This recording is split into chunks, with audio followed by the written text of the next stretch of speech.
Theatrical Shenanigans with Morey Norkin. Hello there, and welcome to our 7th episode of Theatrical Shenanigans, which is our Halloween episode. I, as always, am your host, Rachel Feeney-Williams, and once again I have brought you an audio play this week with a particularly spooky theme, as well as a guest to discuss it with. Before we move on though, I would like to take a moment to remind you that the submission window for Season 3 of Theatrical Shenanigans will be closing at midday UK time on the 31st of October. So if you haven't submitted, you still have a few days left. A quick reminder of the guidelines: the plays need to be a maximum of 15 pages long and have no more than 4 characters, and of course need to be written for audio, which means minimum visual stage directions. If you have a script that suits, then make sure you email it over to rfwscripts@gmail.com before the deadline on Tuesday. But in the meantime, on with the show. My guest today is from the wonderful country of Japan, which is a first for Theatrical Shenanigans. Prior to that, he was a regular fixture in Annapolis, Maryland Community Theatre from the late 70s to the mid-90s, appearing often at Colonial Players, Annapolis Summer Garden Theatre and Annapolis Theatre Project, of which he was a co-founder. He made his debut as a playwright in 2019 with Last Laugh, a play I've read and thought was utterly brilliant. Since then, he's gone on to have numerous projects, and his works have held prominent positions in numerous competitions. In addition to all that, he's constantly making time to write new works and support his fellow playwrights on New Play Exchange. Welcome, Morey Norkin. Well, thank you. It's very nice to be here, and it's very nice to meet you. So obviously we know a bit about your life in the theatre world, but how did you actually get started with it? Well, like so many others, I guess, it goes back to my childhood. My parents were always interested in theater, not performing, but as patrons. And my 2 older brothers became active in theater in school, primarily starting in high school. And then in the town where we grew up, there was a theater program that was started by a woman who was born in London. Well, she had 2 separate groups, one for younger teens and one for older teens, and then also into early 20s, doing a lot of original musicals and a lot of standard American fares, and then, of course, some Shakespeare as well. And so my brothers were in that, and I usually followed what they did. So eventually I became involved. And then in high school, I continued. And then in college, I kind of got out of it because I wasn't a theater major, and I didn't want to compete with people who were. So I kind of lost interest, except to watch what my friends were doing. And then after college, I auditioned for a community theater production and got kind of hooked again. But then from obviously later on from performing, you went into the world of playwriting in the more recent years. What made you want to venture down that track? So while I was doing community theater, even though I was doing some performing, I was also doing some tech work and backstage work as well.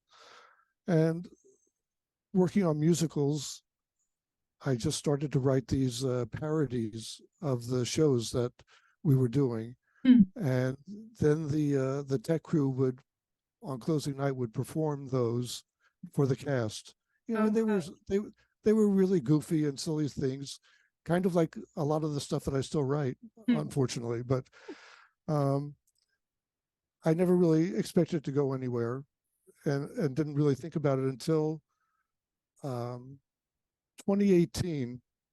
So 2 of my best friends from high school, and one of them suggested that why don't we each write a 1-act play involving an older man and a younger woman? And he said, and I already wrote mine. And so usually I would just laugh that off and not think anything more of it. But in this case, I thought, what about an older comedian and a younger comedian? And so I started to write Last Laugh, and after several drafts, several attempts, that was it. So we ended up with 3 plays that kind of fit together thematically. And then we thought, hey, we should get these produced. So we had a reading for friends in the theater, some of whom were in a position to be able to actually get it onto stage for us. And so they agreed to do that. Well, I've read, as I said in my introduction, I've read Last Laugh, and it's just brilliantly done. I mean, there's so many of your pieces that are, but yeah, it's a great piece to start a career, as it were. Well, thank you. But then obviously you made the huge change with the move from the US to Japan. Have you Right. noticed any major differences in the way theatre is produced there to the US? Well, I mean, of course, there's the traditional theater in Japan, like kabuki and no, which I've only experienced on public TV.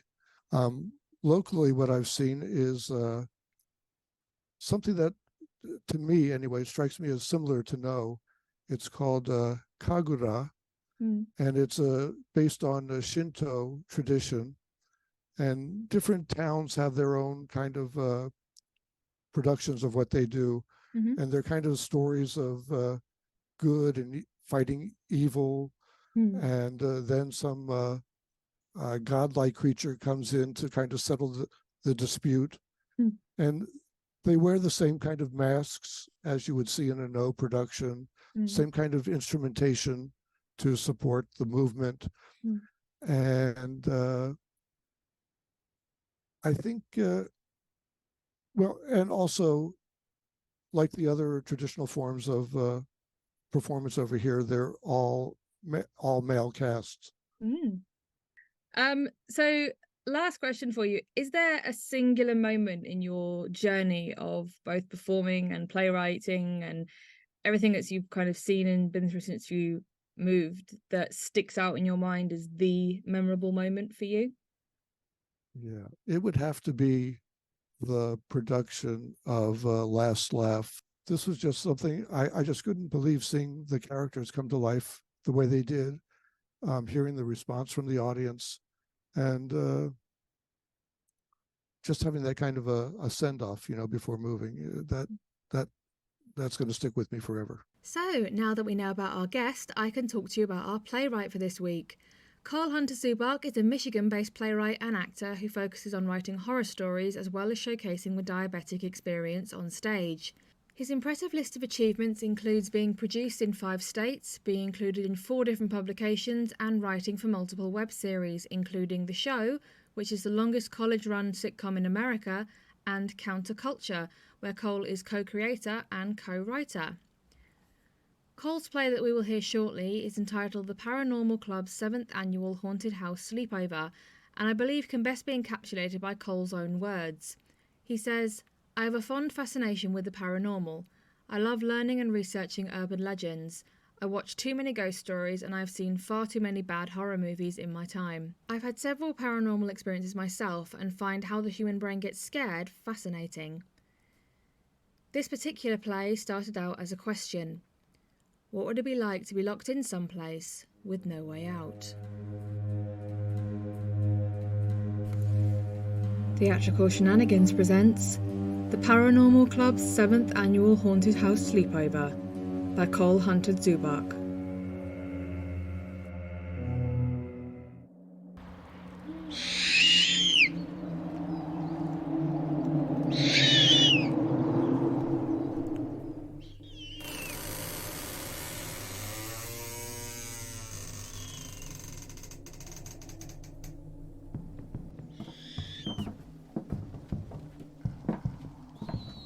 I told you we could get in here. Isn't this place perfect? Seems a little creepy. It's quiet. Seems cozy enough. Hell yes. We can set up our base of operations here in the entrance lobby area. Oh man, this is going to be good. You mean we're going to sit here all night and nothing is going to happen like usual? I've never been to a haunted house before. Like, a real one. Well, welcome to your first real-life scare then. As president of the Michigan State University's Paranormal Club, I hereby welcome Faith to her first haunted house sleepover. With that settled, let the 7th annual Haunted House Sleepover begin.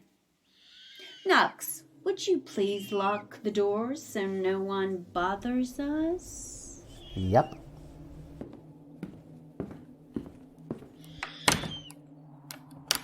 This is so exciting.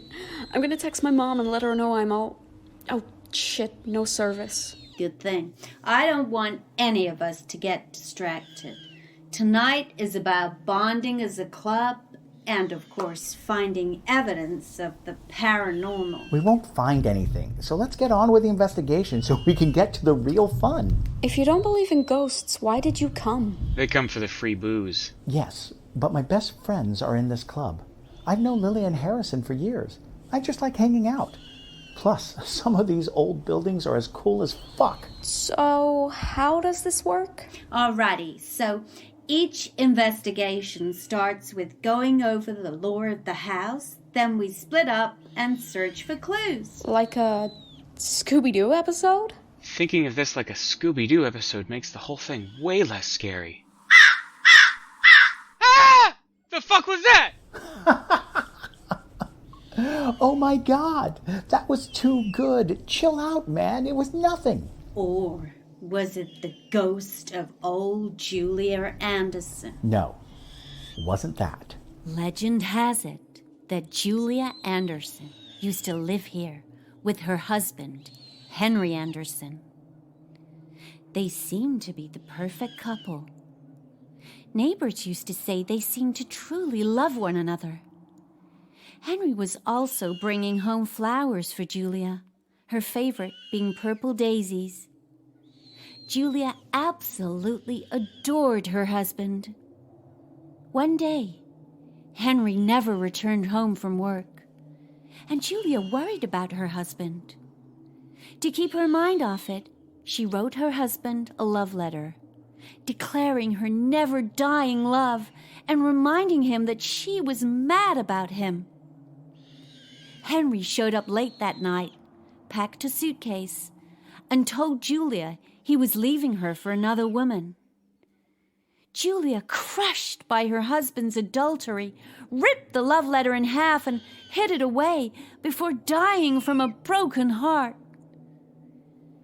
Henry came back to sell the house and began packing and moving things, but one night he died from a heart attack. Legend says that Julia haunts these halls, looking for the 2 pieces of her letter.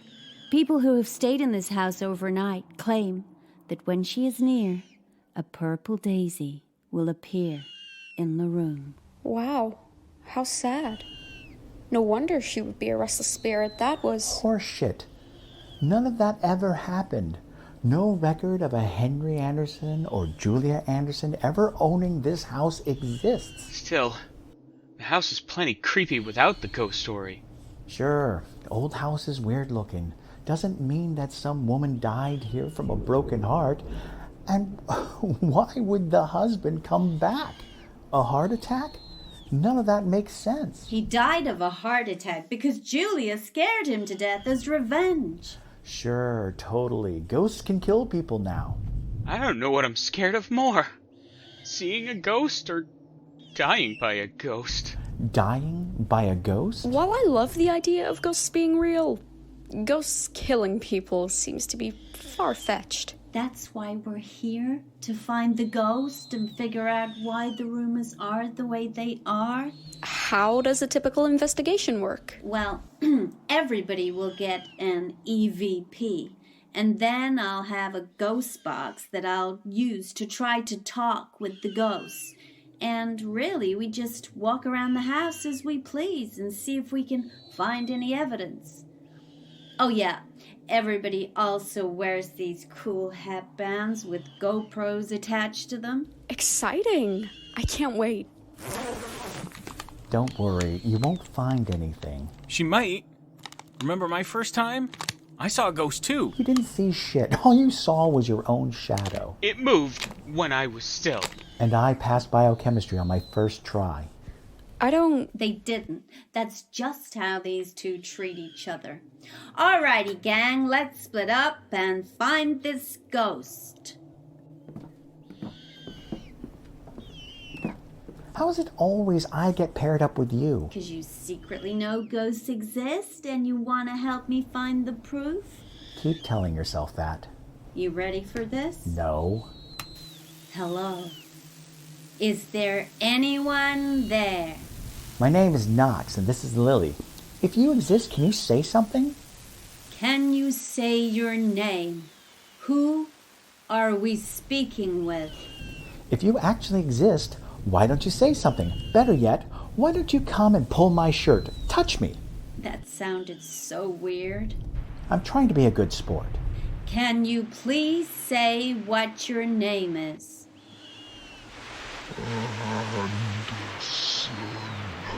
Did you hear that? Hear what?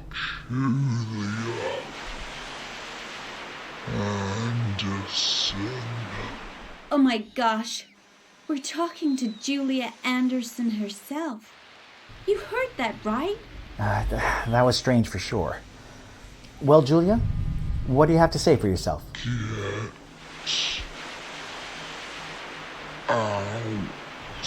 Is that a threat? Why don't you come and push me? Knox, you know we aren't supposed to provoke it. Oh, quit it. That was mere coincidence. There's no such thing as... Holy shit. You heard that right. Tell me you heard that one. It finished your sentence. Come on, that was... Oh, okay, that was creepy. I'll give you that. Julia Anderson, why are you here?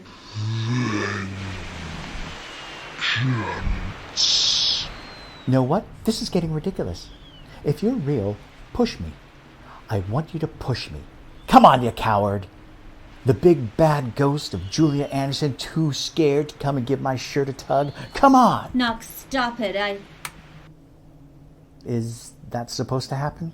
I warned you not to provoke it. Lily, it ran out of battery. Stop this bullshit. Fuck! Lily, hold on. Open the door. This isn't funny. Knox! It won't open! Knox! Oh my god. No fucking way. No.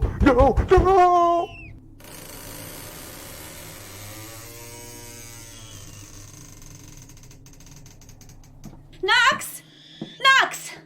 Fuck! Faith! Harrison!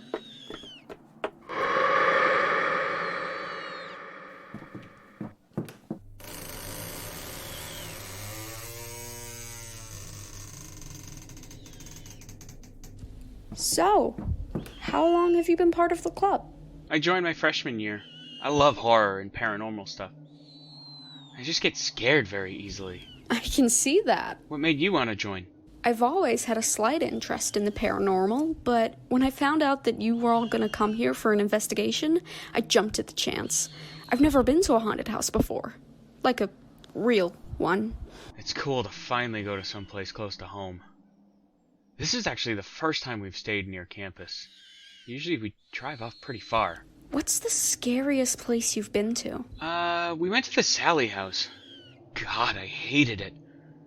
Well, it was pretty cool to be there, but I think I never stopped crying the entire night. I could imagine. I don't think I could even step foot inside that place. This is barely manageable. You seem to be doing fine. On the inside, I'm freaking out. Ugh, you're so good at hiding it. I wish I could do that. I'm a theater major. That explains it. Fuck, Lord! Easy there, Jumpy. God, if it was like 2 in the afternoon, this place wouldn't be as scary, I swear. Where's the fun in that? I wouldn't call pissing myself fun. Maybe not to you.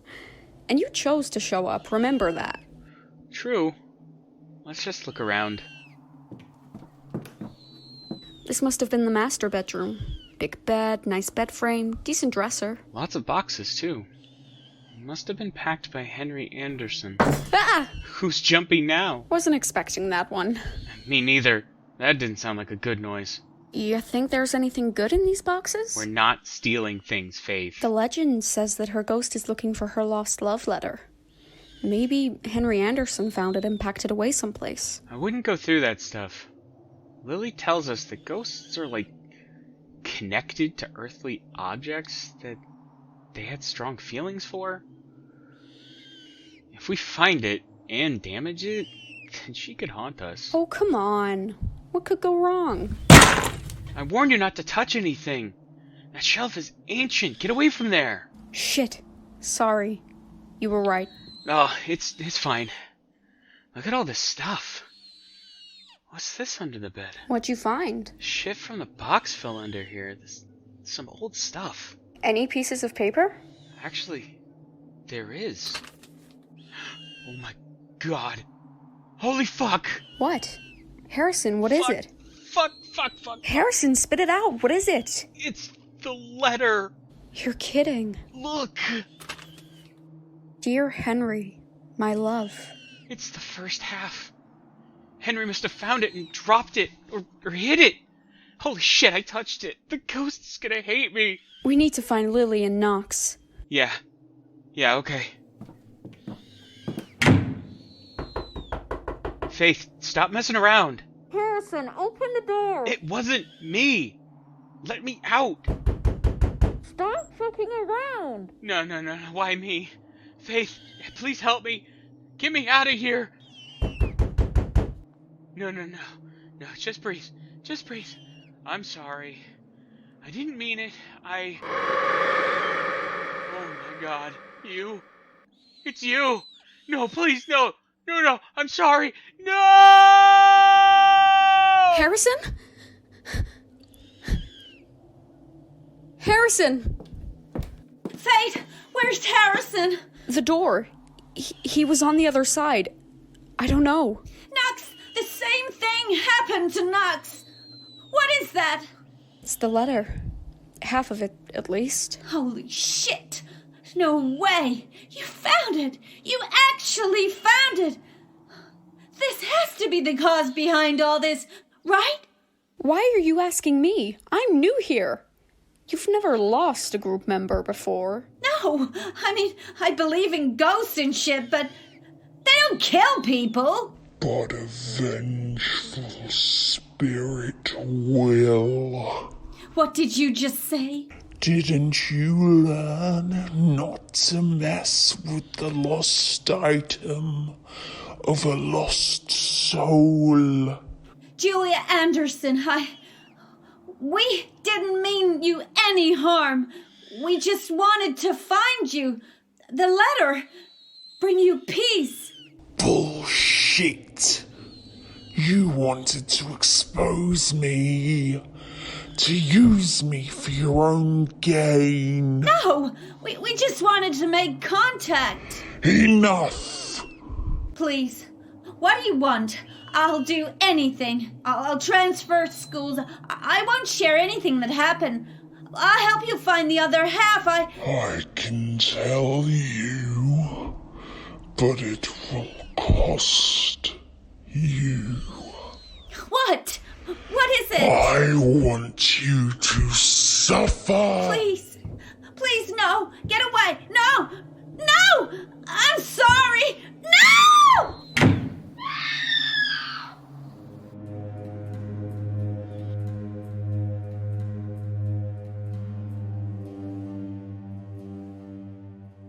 Well, I can definitely say I've got goosebumps. That was Bob Sawyer as Harrison, Natasha Gray as Lily, Chris Susi as Knox, and Oak Fawn as Faith and the voice in the Paranormal 7th Annual Haunted House Sleepover by Cole Zubak. Morey, while I recover from that list of words, what are your thoughts? That was absolutely scary. Just creepy. The sound effects, the acting, the writing, that the way Cole built up the tension, just and I was not expecting things to turn out quite the way they did. No, we had this discussion, funnily enough, on the panel presents back at the start of August, when it was mentioned that the horror genre isn't really seen as much in theatres these days. because it's very difficult to get that same level of tension and fear that you do when you're watching it on a big screen in the cinema or on a television. But I think he's nailed it here. Oh, absolutely, absolutely. I mean, I was pretty scared just listening to this. So if I was in a dark theater and I'm hearing people pounding on doors and screaming, and then that really frightening voice from the ghost.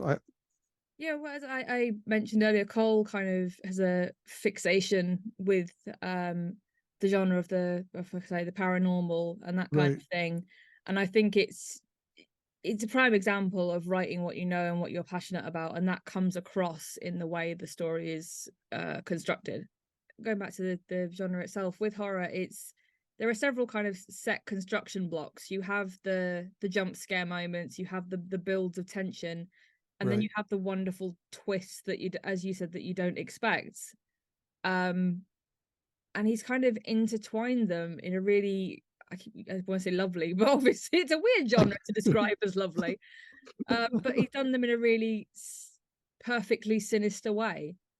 And I think, having it as an audio production, it leaves so much to the imagination in terms of what this house looks like, and imagining the people trapped in different rooms, and then this kind of transformation of the newcomer. I think the thing for me as well is, as you say, there are questions that do leap from the mind as you see this unfold. Like, I say, has Faith been possessed by this ghost all along? Is she just drawing people to this house? Right, exactly, yeah. And yeah, what happens to them now? I mean, we assume possibly that they're all dead, but we don't know that. Yes. We say they could be anywhere. They could be in a basement. Right. Is Faith going to go back out into the world possessed by Julia Anderson? We don't know. Exactly. There's a lot of unanswered scary stuff. And it draws you in as well. It's like, so it draws you in and draws you in, and just at the right moment you go, oh. Yes, because one interesting thing is, I think that anybody listening can probably identify with one or more of the characters. Yes, it offers the audience so much in the way of what they can create in their mind's eye of, as you said, what the house looks like, how the action unfolds, and that kind of thing. And I think that's one of the great things about audio versus visual theatre. Exactly. Well, hopefully now that they found the letter, this ghost will be satisfied. Well, they've only found half. That's the thing. Only half. That's true. Yeah, this definitely needs a sequel, if nothing else. If nothing else, it needs to find the other half. The other half of the letter. That's right. But that's the thing as well, because with a lot of horror films, you do have the standard, group of teenagers in a spooky and horrible place. Right. But normally there is one survivor on the end, and I don't see Faith really as a survivor, because obviously she's still either she's all been possessed by the spirit all along, or she's going to remain so because the spirit needs her. So she's not really a survivor. She's still a victim of this ghost. So technically it's gone against the tradition, with air quotes, of horror films where there is one survivor left. Yeah. That's why it would be so interesting to be able to see her transition. So we are almost out of time, but Morey, what's your final thought on the piece overall? Well, I mean, overall, it accomplishes exactly what it sets out to do. It scares the bejesus out of you. It's absolutely frightening. The characters are great. Their interaction, they all have a different attitude toward what they're doing, and that gives the audience, the listener, somebody in that group to identify with, I think. And then it just the tension builds, the sound effects, everything that happens, and then that that scary ending. It's like, what more do you want? I think that should be Cole's new tagline. Cole Hunter Zubak, he'll scare the bejesus out of you. Okay, well, we are at the end. Morey, thank you so much for joining me and being our first visitor to Theatrical Shenanigans all the way from Japan. Well, thank you so much for having me. And I enjoyed this program so much. And congratulations to you on the great success you're having. And that brings our Halloween episode of Theatrical Shenanigans to an end. I hope you've enjoyed the spooky adventures we've had today and my conversation with our man from Japan, Morey Norkin. I hope you can join us again in 2 weeks' time when we'll have another original play and another guest to discuss it with. And please make sure that if you have a play suitable for Theatrical Shenanigans, you submit it before midday on the 31st of October. In the meantime though, I've been Rachel Feeney Williams, this is Theatrical Shenanigans, bringing down the curtain and saying, I hope you can join us next time. Theatrical Shenanigans was an RFW Scripts production, with music written and produced by Chris Cody.